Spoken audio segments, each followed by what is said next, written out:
mis padres irrumpieron en la casa que heredé. «Empaca tus cosas y sal de aquí», gritaron. Les recordé mi edad. Cuando tenía 10 años, la vida parecía mucho más sencilla. Vivíamos en una pequeña casa alquilada en las afueras de la ciudad, pero para mamá y papá era más que eso. Era un trampolín hacia algo más grande, algo permanente. Tenían sueños, ya sabes, sueños de que yo fuera a la universidad, llevara una bata blanca o caminara por una sala de tribunales. Pero yo tenía otros planes. Recuerdo una tarde de verano, todos estábamos sentados en nuestro viejo porche tambaleante. El sol se estaba poniendo, proyectando largas sombras sobre nuestro pequeño jardín, y papá estaba volteando hamburguesas en su antigua parrilla que parecía que podría desmoronarse en cualquier momento. «Diana, tienes que empezar a pensar en tu futuro», dijo papá, removiendo las hamburguesas con una espátula que había visto días mejores. «Doctor o abogado, ahí es donde está el dinero». Mamá asintió, acomodándose un mechón de cabello detrás de la oreja. «Tu padre tiene razón, cariño. Solo queremos que tengas una carrera estable, algo prestigioso». Yo pateaba la tierra con mi zapatilla, viendo cómo se levantaban pequeñas nubes de polvo. «Quiero ser arqueóloga», murmuré, apenas lo suficientemente fuerte para que me escucharan. «Excavar cosas antiguas, ya sabes». Papá soltó una carcajada, de esas que hacían que su barriga rebotara. «Arqueóloga, ¿por qué no empiezas por cavar un nuevo jardín de flores al frente?» Mamá le dio un suave golpe en el brazo. «David, no te burles de ella. Si quiere cavar, que cave, pero en su propio jardín». Papá se rió, colocando una hamburguesa en un pan ligeramente carbonizado. «Aquí, catadora, dime si esta vez le puse el condimento correcto». Me entregó la hamburguesa y le di un gran mordisco, los jugos corriendo por mi barbilla. «Está buena, papá», dije después de tragar el bocado. «Esa es mi chica», sonrió, despeinándome el cabello. Así eran las cosas en ese entonces, bromas ligeras y charlas vespertinas. Era uno de esos momentos en los que sientes que todo va a estar bien. «Sí, tal vez descubra algo grande algún día, como dinosaurios o tesoros», dije, sintiéndome más valiente. «¿Tesoros, Papá rió de nuevo. «Solo no vayas a cavar debajo de la casa, lo único que encontrarás son viejas tuberías». Todos reímos juntos, el sonido se mezclaba con el canto de los grillos mientras el cielo se volvía de un profundo tono púrpura. Esas noches en el porche eran mis favoritas, solo nosotros, nuestra pequeña familia, hablando de todo y de nada a la vez. No mucho después de esas perezosas noches de verano, las cosas empezaron a cambiar. Era como si un día mamá fuera su yo habitual, revoloteando por la cocina, y al siguiente, siempre estaba cansada, siempre sentada. Al principio no lo entendía, los padres se enferman, ¿verdad? Un resfriado aquí, un dolor de cabeza allá. Pero esto era diferente. «Diana, ¿puedes traer la ropa para mí?», mamá preguntó una noche, su voz débil y estaba más pálida de lo que jamás la había visto. «Claro, mamá», dije, arrastrando la canasta desde el sótano. Era más pesada de lo que esperaba, o tal vez solo lo notaba más porque seguía lanzando miradas a mamá, encorvada en el sofá, luciendo como si le hubieran cortado todos los hilos. «Gracias, cariño», susurró cuando dejé la canasta a su lado. «Te estás convirtiendo en una gran ayuda, ¿sabes?». Me encogí de hombros, sintiéndome incómoda. «¿Todo está bien, mamá?». Intentó sonreír, pero no llegó a sus ojos. «Solo un poco mal del tiempo, eso es todo. No te preocupes». Pero era más que eso, mucho más. Papá lo sabía también. Susurros llenaban las noches, susurros que no estaban destinados a mis oídos, pero que escuchaba, palabras como doctores y pruebas flotaban a través de la rendija de mi puerta entreabierta. Luego llegó la bomba. «Tengo cáncer, Diana», dijo mamá una gris mañana, sus palabras resonaban contra el ruido de los platos del desayuno. Papá estaba detrás de ella, una mano en su hombro, sus ojos eran pozos oscuros de preocupación. ¿Qué significa eso?, pregunté, realmente sin querer escuchar la respuesta. Significa que estoy muy enferma, dijo, extendiendo la mano para apretar la mía. Pero los doctores van a ayudarme. Papá intervino, su voz ronca. Vamos a luchar contra esto, ¿verdad? Todos juntos. Pero no era una lucha que pudiéramos ganar, no esta vez. Mamá se debilitó, la vida se le escapaba lentamente, como si fuera un globo con un pequeño agujero y todo el aire se le escapara. Las visitas al hospital se hicieron más frecuentes. Odiaba esos lugares, olían a desinfectante y desesperación. Mamá a menudo estaba demasiado cansada para hablar después de los tratamientos, y yo me sentaba junto a su cama, sosteniéndole la mano, tratando de no llorar. No te preocupes, Diana, decía en sus mejores días, una sombra de su habitual chispa en sus ojos. Eres fuerte, estarás bien. No quiero ser fuerte, susurraba de vuelta. Solo quiero que tú estés bien. Pero no lo estaba, y un día simplemente dejó de estar. Después de que mamá murió, no pasó mucho tiempo antes de que papá comenzara a cambiar también. Era como si no pudiera lidiar con el silencio de la casa, los espacios vacíos que mamá solía llenar. Fue entonces cuando Carol apareció en escena. Diana, esta es Carol, papá la presentó una noche, unos meses después del funeral de mamá. Carol era todo labios rojos y risas demasiado fuertes. Hola, Diana, dijo Carol, agachándose a mi nivel, lo cual me molestó. He oído mucho sobre ti. Papá estaba observando, esperando que dijera algo. Encantada de conocerte, murmuré, pero en realidad no lo era. Nada de eso era agradable. Carol se mudó poco después de eso. Sus cosas invadieron nuestra casa como malas hierbas, extendiéndose y apoderándose de los espacios que solían estar llenos de las cosas de mamá. Lo odiaba. Odiaba cómo papá reía con ella, cómo parecía olvidar las sombras que se habían aferrado a él.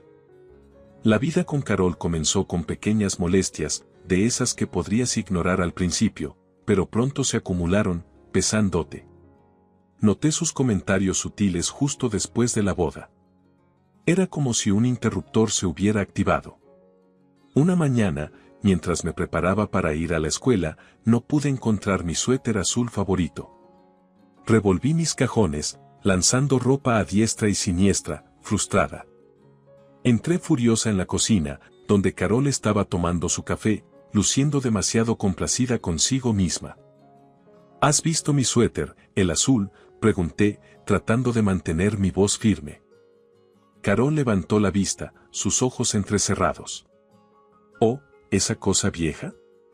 Puede que lo haya tirado. Estaba demasiado desgastado, ¿no crees?» La miré, con los puños apretados a mis costados.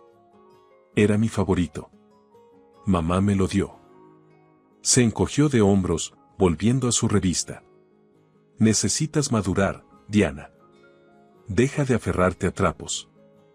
Así era Carol. Tiraba pedazos de mi vida como si fueran migajas en una mesa, y se suponía que yo debía limpiar y seguir adelante.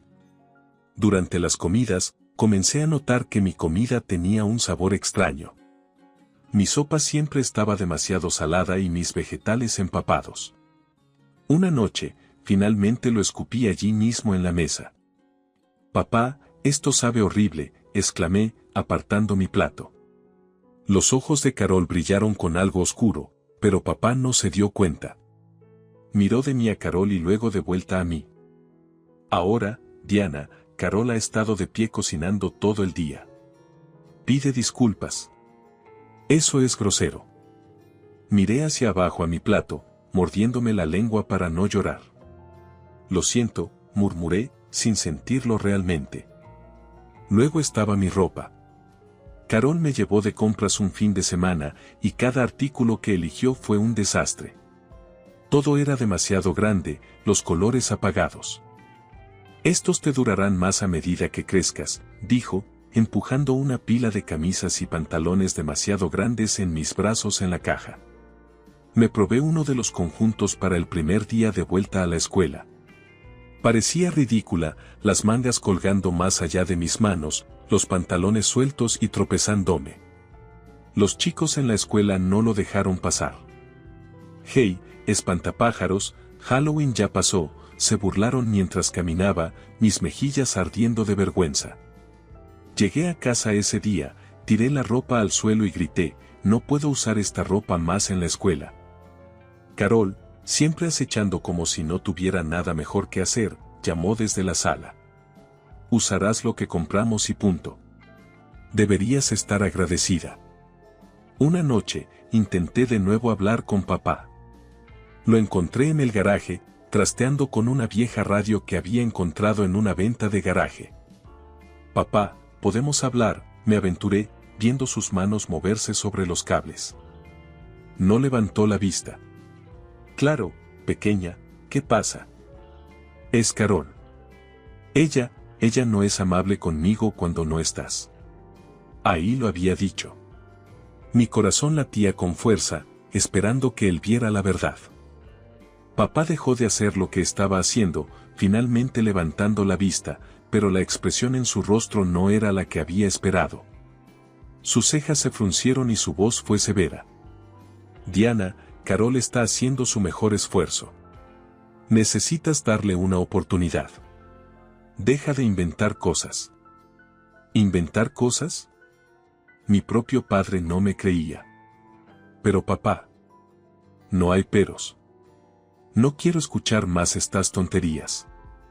Volvió a su radio, despidiéndome con un gesto de la mano. Salí del garaje, mi visión borrosa por las lágrimas. Estaba claro entonces. Papá estaba del lado de Carol sin importar qué. Estaba sola. La escuela solía ser mi escape, un lugar donde podía olvidar los problemas en casa, al menos por unas horas. Pero con la influencia de Carol infiltrándose en cada aspecto de mi vida, incluso la escuela se convirtió en un campo de batalla. A veces, después de mañanas particularmente difíciles, me escondía en la biblioteca durante el almuerzo. Los libros no se ríen de ti ni te llaman nombres. Pero un día, la señora Pearson, la bibliotecaria, se dio cuenta. «¿Estás aquí mucho últimamente, Diana? ¿Todo bien?», preguntó, sus ojos amables pero preocupados. Me encogí de hombros, mi respuesta estándar en estos días. «Solo me gusta el silencio», murmuré, sin mirarla a los ojos. «El silencio es bueno, te ayuda a pensar». «Pero los amigos también son buenos», respondió, dejándome con una sonrisa gentil y una sensación de que tal vez alguien realmente me veía. Luego estaba la abuela June. Visitarla era como respirar aire fresco después de estar atrapada en una habitación sofocante. Siempre me recibía con un gran abrazo y el olor de algo delicioso horneándose. Mientras nos sentábamos en su mesa de cocina comiendo pastel de manzana caliente, me abría sobre todo, la escuela, los chicos, no encajar, todo excepto la verdad completa de la maldad de Carol. Eso lo mantenía enterrado, no quería preocuparla. «Los chicos pueden ser duros», decía la abuela, cortando otra rebanada de pastel. «Pero recuerda, no se trata de encajar, se trata de mantenerse firme, ser uno mismo». A veces la ayudaba en el jardín, quitando malas hierbas o regando plantas. Fue durante una de esas tardes, con las manos en la tierra, que finalmente insinué lo difícil que eran las cosas con Carol. «Abuela, ¿qué haces cuando alguien simplemente no te gusta, no importa lo que hagas?», pregunté, tirando una pala llena de malas hierbas al bote. «Oh, cariño», suspiró, secándose la frente. «Algunas personas simplemente no se pueden ganar. Pero recuerda, eso dice más sobre ellas que sobre ti. Mantén la cabeza alta, haz lo correcto y deja que sus problemas sean suyos». Sus palabras eran un bálsamo, calmando los bordes ásperos de mis batallas diarias. La casa de la abuela se convirtió en mi santuario, el único lugar donde podía deshacerme del peso de ser la rara, la inadaptada con ropa mal ajustada. Si la vida era un juego, parecía que estaba perdiendo terriblemente. Pero luego las cosas dieron un giro, como suelen hacer cuando menos lo esperas. Carol quedó embarazada. Pensarías que eso suavizaría las cosas, pero no, solo aumentó la tensión. Recuerdo el día que nos lo dijo. Papá y yo estábamos en la sala, viendo a medias algún programa, cuando Carol entró, radiante como si hubiera ganado la lotería. Tengo noticias, anunció, su voz sonaba un poco demasiado alegre. Papá apagó la televisión, volviéndose hacia ella con una ceja levantada. ¿Qué pasa? Vamos a tener un bebé, dijo emocionada, poniendo sus manos en su vientre como si ya estuviera mostrando.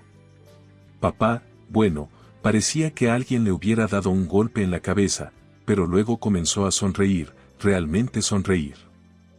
Eso es genial, cariño. Se levantó y la abrazó, y yo me quedé sentada tratando de averiguar cómo me sentía al respecto. El embarazo transformó los cambios de humor de Carol en algo épico. Un minuto era dulce como la miel, al siguiente estallaba por las cosas más pequeñas, y de alguna manera, sus malos humores a menudo eran mi culpa.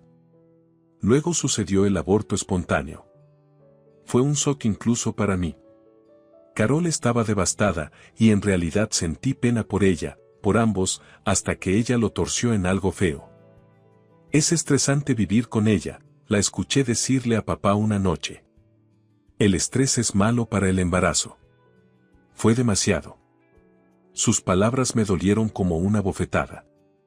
Yo solo existía, tratando de mantenerme fuera de su camino, y ahora me culpaban por esto. Papá no discutió con ella, no me defendió. Esa noche, yacía en la cama, dándome cuenta plenamente y dolorosamente de que estaba sola en esa casa. El silencio de papá era lo más ruidoso que había escuchado. Las siguientes semanas fueron difíciles. Carol caminaba como una reina herida, y papá caminaba de puntillas a su alrededor. Traté de hacerme invisible, pero Carol encontraba formas de molestarme. Mira lo que has causado, siseó un día mientras pasaba junto a la sala donde estaba acurrucada en el sofá. Eres solo una niña problemática. Me detuve, me volví hacia ella. No te hice nada. No me contestes, espetó. Solo ve a tu habitación. Fui, no porque ella me lo dijera, sino porque no podía soportar mirarla, escuchar las mentiras retorciéndose a mi alrededor como cadenas. Las cosas empeoraron después de que Carol descubrió que no podía tener más hijos. Los doctores fueron claros, y también la respuesta de papá cuando intentó consolarla. Tenemos a Diana, no hay necesidad de preocuparse, dijo, como si yo pudiera reemplazar al hijo que perdieron. Eso solo hizo que Carol se volviera más cruel. Comenzó a ponerse más física, pellizcándome cuando nadie estaba mirando, dejando marcas donde la ropa las cubriría. Cada pellizco era un mensaje, un recordatorio de que yo era la razón de su infelicidad. Un día en la escuela, durante la clase de gimnasia, me cambié a shorts y una camiseta. Fue entonces cuando Lisa, una chica con la que a veces estudiaba, notó los moretones. Diana, ¿qué te pasó en los brazos?, exclamó, sus ojos abiertos de par en par. Bajé rápidamente mis mangas, mi corazón acelerado. Me caí por las escaleras en casa, mentí, evitando su mirada. Lisa parecía preocupada, pero no insistió. Pensé que eso sería todo, pero no lo fue. Más tarde ese día, la señora Jenkins, mi profesora de inglés, me llamó a un lado. Diana, he escuchado de algunos estudiantes, están preocupados por ti. Han visto moretones, su voz era suave pero firme. ¿Qué está pasando en casa? Me sentí atrapada, la mentira pesada en mi lengua. Soy torpe, supongo. Esa tarde, papá fue llamado a la escuela. Esperé en casa, la ansiedad mordisqueando mis entrañas. Cuando finalmente llegó, su rostro era tormentoso. Diana, ¿qué has estado diciéndoles a tus maestros?, ladró en cuanto cruzó la puerta. Nada, papá, yo. No me mientas. La señora Jenkins me llamó al trabajo, dijo que hay rumores sobre moretones y demás. Estás haciéndonos quedar mal, estás haciendo quedar mal a Carol. No estoy inventando nada, la verdad salió de mí en desesperación. Ella me está lastimando, papá. Carol me está lastimando cuando no estás. Él se detuvo, sus ojos entrecerrados. Estás siendo dramática. Carol no lastimaría ni a una mosca. Solo estás tratando de causar problemas, ¿verdad? Ve a tu habitación. Estás castigada. Sin cena. Me agarró del brazo, sin importarle los moretones, y me arrastró a mi habitación, cerrando la puerta con llave detrás de él. Escuché la voz de Carol entonces, sus palabras deslizándose bajo la puerta. ¿Ves? Nadie le cree a una pequeña mentirosa. Acabas de hacer de tu vida un verdadero infierno, Diana. Me sentí tan sola, tan acorralada. No quedaba nada por hacer más que lo único que había evitado. Llamé a la abuela June. Abuela, ¿puedo ir a vivir contigo, por favor? No puedo quedarme aquí más, sollocé en el teléfono después de contarle todo.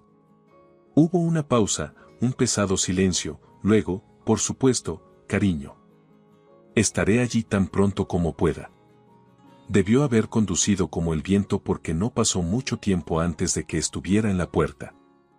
Papá intentó detenerla al principio, diciendo que podía manejar a su propia familia, pero la abuela era feroz. Si no la dejas ir, llevaré esto a la policía. Te demandaré a ti y a tu esposa por todo lo que le han hecho, amenazó, su voz acerada. Papá miró entre Carol y yo, su rostro una mezcla de ira y derrota. Finalmente, dio un paso al costado. Bien, llévatela entonces. La única respuesta de Carol fue una sonrisa satisfecha, como si hubiera ganado algún juego retorcido. En casa de la abuela, mi habitación estaba esperándome, un santuario pintado en suaves tonos azules y lleno de luz solar. Vas a estar bien, Diana, dijo la abuela, de pie en la puerta con una sonrisa que llegaba a sus ojos. Le creí. Por primera vez en mucho tiempo, creí que las cosas podrían estar bien. Esa noche dormí sin miedo, sin temer lo que podría traer el próximo día. Estaba libre y estaba en casa. Vivir con la abuela June fue como renacer en un mundo donde realmente podía respirar. Arreglamos la casa juntas, horneamos galletas y reímos mucho. Me dejó invitar amigos, algo que Carol nunca hacía, y de repente tenía una vida normal. También viajamos. A la abuela le encantaba salir a la carretera, decía que era bueno para el alma. Incluso me compró una cámara profesional para capturar todo lo que veíamos. La fotografía rápidamente se convirtió en algo más que un pasatiempo, era mi forma de ver el mundo, de capturar momentos que se sentían demasiado grandes para las palabras. Los años pasaron, felices y llenos, un marcado contraste con la vida que había dejado atrás. Papá nunca llamó, nunca envió felicitaciones de cumpleaños. Era como si hubiera desaparecido de su vida, lo cual estaba bien para mí. Tenía a la abuela, y eso era suficiente. Pero luego la abuela se enfermó, su corazón se rindió después de una vida de dar todo a los demás. Cuando murió, se sintió como perder mi ancla. Organicé el funeral con su amiga cercana, la señora Avery, que sabía cuánto significaba la abuela para mí. El funeral fue un borrón de caras y condolencias, un suave murmullo de tristeza que coincidía con el cielo gris sobre nuestras cabezas. Pero luego papá y Carol aparecieron, sus rostros extrañamente brillantes, casi ansiosos. Me enfermó. A medida que la gente empezaba a irse, papá y Carol se quedaron, y terminamos en la casa de la abuela. Fue entonces cuando Carol, siempre la víbora, me dijo que empacara mis cosas. Esta casa ahora pertenece a tu padre, dijo con desdén, mirando el lugar como si fuera una caja registradora lista para abrirse. Papá inspeccionaba las paredes, los armarios, asintiendo como si ya estuviera planeando renovaciones. Sí, Diana, empaca tu... Como papá había prometido, me apoyo durante la universidad, cubriendo la matrícula para que pudiera concentrarme en mis estudios sin el peso aplastante de la deuda. Sin embargo, a pesar de la red de seguridad financiera que proporcionaba, los viejos hábitos son difíciles de romper. No podía sacudirme la necesidad de mantenerme por mí misma. Conseguí un trabajo a tiempo parcial en una cafetería local, equilibrando el trabajo con mis cursos. Se sentía bien ganar mi sustento, mantenerme ocupada. Clyde, la esposa de Papa, resultó ser más que una abogada firme. Se convirtió en el ancla de la familia que no sabíamos que nos faltaba. Para Lily, ella estuvo en cada evento escolar, aplaudiendo más fuerte que nadie. Para mí, ella asistió a mi universidad, participando en cada ceremonia significativa. Una noche, mientras estábamos sentados alrededor de la mesa de la cena, no pude evitar expresar mi gratitud. Clyde, no sé cómo agradecerte. Has estado allí para cada reunión de padres y maestros, cada recital. Significa mucho para nosotras. Clyde sonrió, pasándome la ensalada. No es gran cosa, ella. Ustedes son mi familia ahora. Solo hago lo que haría cualquier padre. Los años pasaron, cada semestre un nuevo desafío pero también una nueva oportunidad para demostrar hasta dónde había llegado. Para mi último año, había logrado obtener una beca que cubría mi matrícula completamente. Aún así, mantuve el trabajo en la cafetería, no solo por el dinero, sino por la sensación de normalidad que me daba. Una mañana, mientras limpiaba mesas antes de abrir, mi jefe, Jerry, un hombre rudo que había dirigido la cafetería durante décadas, asintió aprobadoramente hacia mí. Eres una de las buenas, ella. Siempre empujando, siempre esforzándote. Orgulloso de tenerte aquí. Gracias, Jerry. Me ha ido bien, ¿sabes? Me mantiene con los pies en la tierra. El día de la graduación llegó más rápido de lo que había anticipado. Mientras estaba allí, con la toga ondeando ligeramente en la brisa primaveral, los vi, Papa, Clyde y Lily, sus rostros iluminados con orgullo y alegría. Al cruzar ese escenario, no solo estaba recibiendo un diploma, estaba entrando en un nuevo capítulo, uno que había escrito por mí misma contra las probabilidades que una vez parecían insuperables. Con un título en mano y un trabajo asegurado, me mudé a un pequeño apartamento en la ciudad. Era modesto pero mío. Clyde me ayudó a mudarme, preocupándose por la colocación de los muebles y las decoraciones. Este es un nuevo comienzo, ella. Haz lo tuyo, aconsejó mientras organizábamos los últimos libros en una nueva estantería. Lo planeo, Clyde. De verdad hacer algo especial. La vida se estableció en un nuevo ritmo después de la universidad, con mis días llenos del movimiento constante de trabajar en una empresa de mensajería. El trabajo era exigente pero gratificante, y apreciaba la estabilidad y el sueldo decente que ofrecía. Una tarde, mientras terminaba mis rondas, mi teléfono sonó. El número familiar que apareció en la pantalla hizo que mi corazón se hundiera. Mamá. Tomando una respiración profunda, respondí, preparándome para lo que estaba por venir. Ella, necesito tu ayuda. La voz de mamá era urgente, tenida de desesperación. ¿Qué pasa?, pregunté, aunque parte de mí ya adivinaba la respuesta. He perdido la casa, ella. El banco la tomó porque no pude mantener los pagos. Estoy en las calles ahora, confesó, su voz quebrándose. La noticia golpeó duro, aunque parte de mí había estado esperando a que cayera el otro zapato durante años. Mamá, lo siento de escuchar eso, pero solo necesito algo de dinero para volver a ponerme de pie, para cubrir mis deudas. ¿Puedes ayudarme, verdad? Su voz era suplicante ahora, el tono familiar de manipulación recorriendo sus palabras. Pause, el peso de nuestro pasado y sus elecciones presionándome. Mamá, puedo ayudarte a obtener tratamiento para tu adicción al juego. Eso es lo que necesitas, no más dinero para perseguir tus pérdidas. Su respuesta fue inmediata y visceral, cargada de ira. Maldita ingrata. Después de todo lo que he hecho por ti, ¿dejarías que tu propia madre viva en las calles? Mamá, Eso no es justo, y lo sabes. Estoy ofreciendo ayuda real.